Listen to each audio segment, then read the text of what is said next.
6 de la mañana, 19 minutos, Omicron.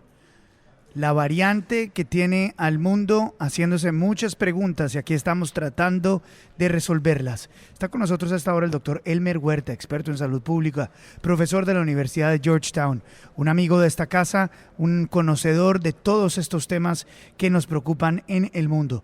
Doctor Elmer Huerta, gracias por acompañarnos. Buenos días. Buenos días, Luis Carlos. Qué gusto de saludarte. Buenos días también a todos tus oyentes.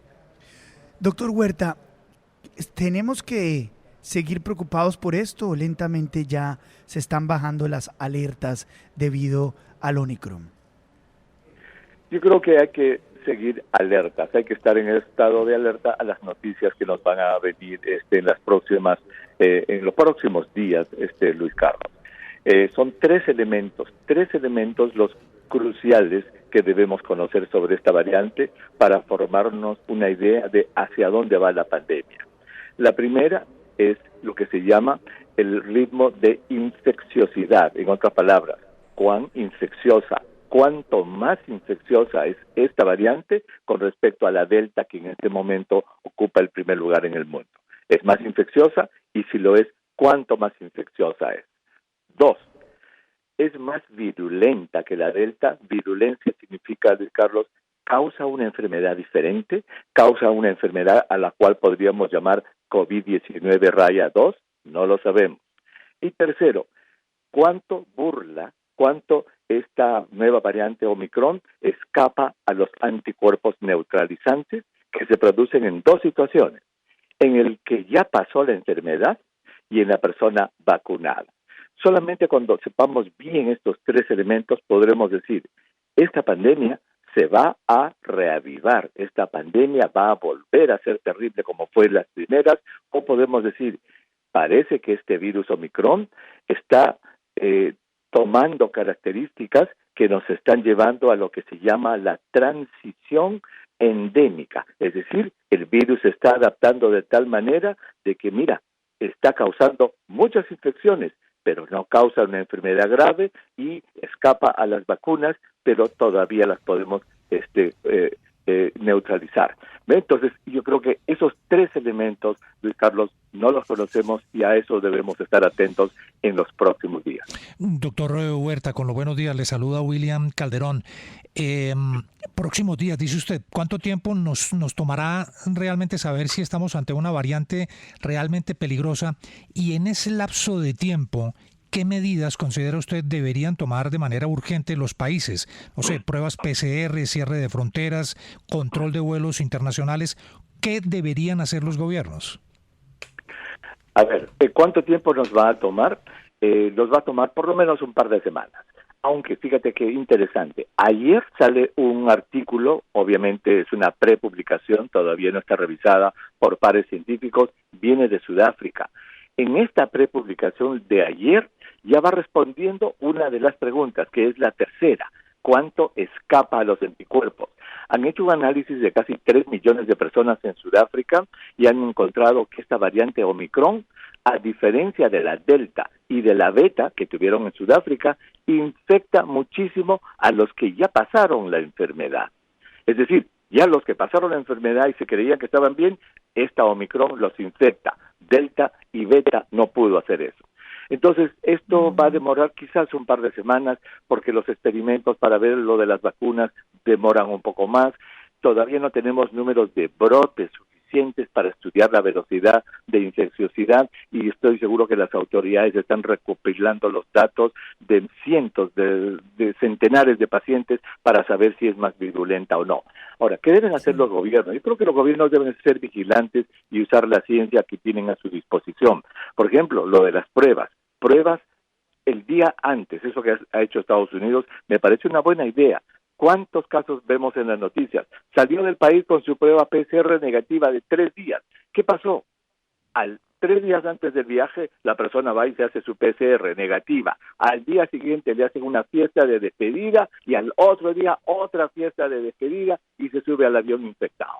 Entonces yo creo que hay necesidad de usar la ciencia para que los gobiernos, por un tiempo, porque esto no va a ser, digamos, la llave para eliminar Omicron, pero para por lo menos enlentecer el influjo de personas infectadas.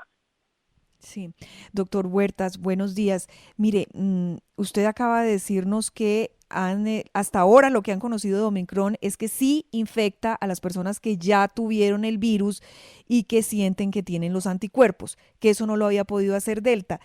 ¿Eso quiere decir también que a las personas vacunadas las infecta?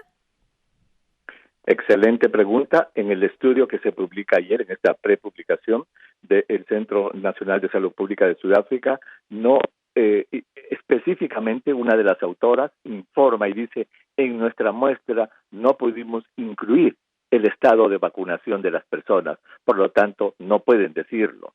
Obviamente, si es que alguien tuvo una infección y tuvo anticuerpos, de repente es lo mismo para las vacunas, pero anecdóticamente lo estamos viendo, ¿verdad? Los que estaban en Brasil, los 3 de Brasil, los que estaban en Estados Unidos, han sido personas vacunadas y que se han infectado con Omicron, por lo tanto, podría ser así.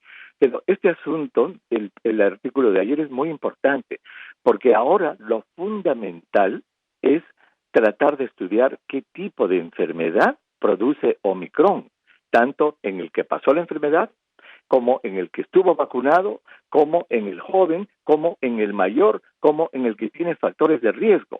Porque si se descubre que Omicron causa una enfermedad leve en todas estas personas, entonces podrá causar muchísimas infecciones, pero el impacto sobre la salud pública va a ser mínimo porque no se van a llenar los hospitales, no va a haber el colapso de los sistemas de salud. Pero si se encuentra al revés, que y al igual que las anteriores variantes, sí causa un problema de salud serio, entonces sí tendremos que tener mucho más cuidado. En el primer caso, y disculpen que me extienda, si es que se comprobara que Omicron causa muchas infecciones en vacunados, en no vacunados, en los que pasaron la enfermedad, etcétera, pero su impacto es leve en la salud, entonces de repente es parte de esa transición hacia la endemia, es parte de ese acomodo, entre comillas, que el virus está tratando de lograr con la especie humana para ir para adelante en lo que se llama una endemia. Por eso que los datos de virulencia, esos van a ser fundamentales para ver el futuro de esta pandemia. Doctor Huerta, con esta rapidez en la propagación entre continentes, que fue un poco lo que vimos al principio con el COVID-19, el hecho de que ya haya un caso en Estados Unidos, de que ya haya otro en Brasil, significa que es muy probable que esta variante Omicron ya se encuentre en todos los países del mundo. ¿Usted cree que es probable que ya esté en Colombia, por ejemplo? Mira, hoy día estamos viernes. Esto es imaginario, pero de repente al mediodía yo tengo un vuelo y me voy a Shanghái. Es decir, mañana amanezco en Shanghái. Hago el negocio que tengo que hacer en Shanghái el sábado en la tarde y el domingo, y tomo un vuelo y estoy en Londres el día domingo en la noche. He visitado Washington, Shanghái y Londres en 48 horas o 72 horas. Lo que yo llevé de Washington lo he llevado para aquí y mi prueba podrá ser negativa de 3 días y he entrado a un país o a otro. El mundo es un pañuelo ahora. Entonces, con todos los vuelos que existen, veamos los aviones, recordemos, cuando abren la puerta del avión, bajan y luego pasajeros y bajan 100, 200, 250. ¿Cuántos de esos podrán estar infectados? Toda esta larga respuesta para decir que sí, es muy probable que este virus ya esté en casi todos los países del mundo que tienen, digamos, intercambios de vuelos con otros países. Impresionante. Doctor Elmer Huerta, como siempre, es un placer tenerlo acá a los micrófonos de la FM. Aprendemos mucho con usted. Muchas gracias, Luis Carlos. Un abrazo a la distancia. Buenos días a todos sus oyentes. Hasta luego.